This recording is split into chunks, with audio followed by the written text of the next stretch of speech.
गायक मनीष मितवा आज आर के म्यूजिक वर्ल्ड हंसपुरा से पूरी बाबा रिकॉर्डिंग के माध्यम से आए हैं रउआ सबन के बीच में। अरे जी होली गीत भेज रहल बानी जौना पे हमने के साथ पे विराजमान बाड़न कौन आदरणीय सुपरस्टार कलाकार उमेश पासवान जी जो हमारे गुरु बाड़न। अरे चढ़ा रहे साथ में बिंजू पे शत्रुघ्न चाचा अरवल जिला के टॉप बिंजू वादक बाड़न। तबला पे हमारे संगत कर रहे बाड़न। हाँ जी सुनील पासवान जी सुनील भैया। अरे जी के प्रणाम बार रहो बच्चा। झाल पे जोड़ी पे हमार कुंदन भतपुरिया जिगर के टुकड़ा अगोला के थीवा सबके एक बार चरण छुकर के प्रणाम बा।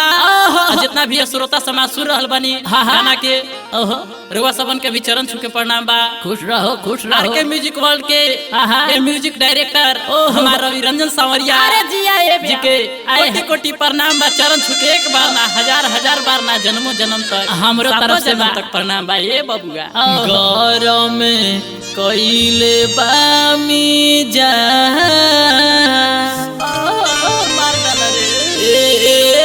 भौजी तहारो बहिनिया उरी बाबा गरम कइले बामी जा।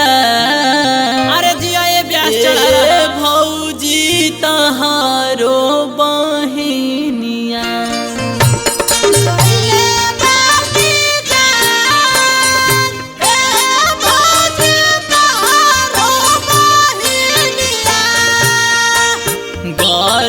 कइले बामी जा ए भौजी तहारो बहिनिया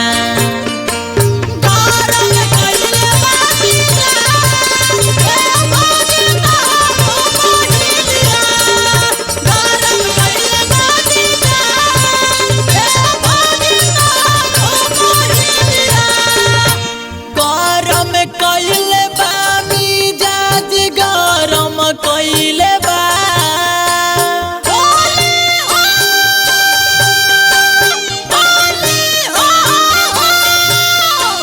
गरम कइले बा मिजाज गरम कइले बा मिजाज ए भौजी तहारो बहिनिया गरम कइले बा मिजाज ए भौजी तहारो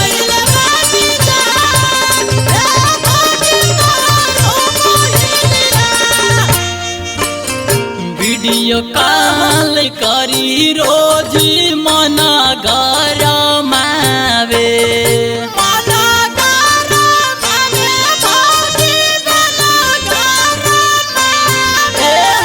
तो पला सामान खोली खोल के देखावे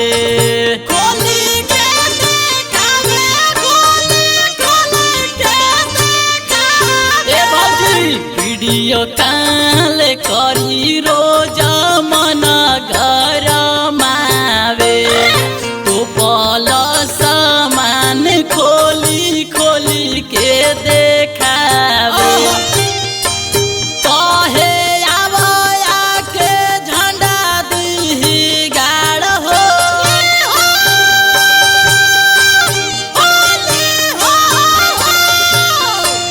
कहे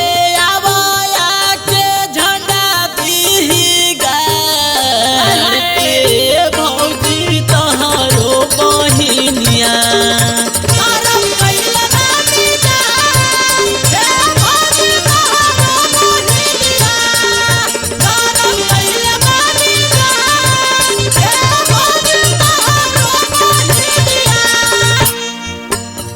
रसगर बदनिया हमारा कमसीन हो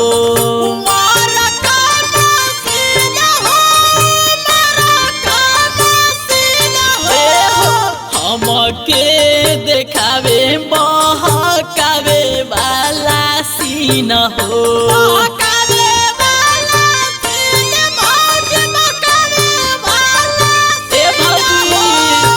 रसगर बदनिया उमर कमसीन हो हमके देखावे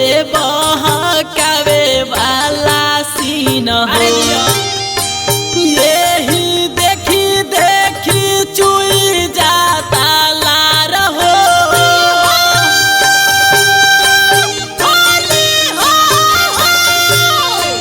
यही देखी देखी चुई जाता लार ए भौजी तोहरो बहिनिया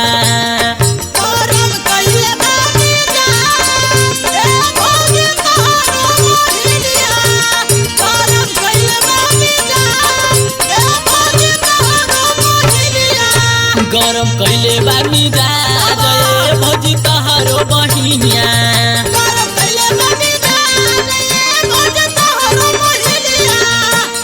सुतहु ना देवे तंग करे रोजा रात में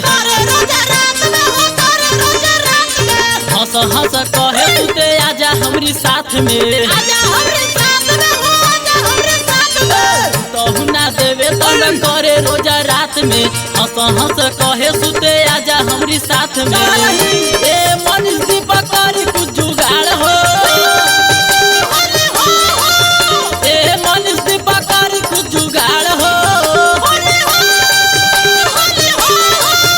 ए मनीष मिता करी कुछ जुगाड़ ए भौजी तोहरो बहिनिया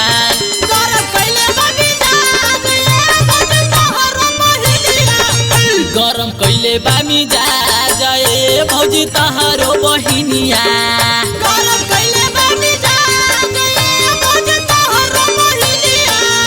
गरम कैले बामी जा जय भौजी तोहरो बहिनिया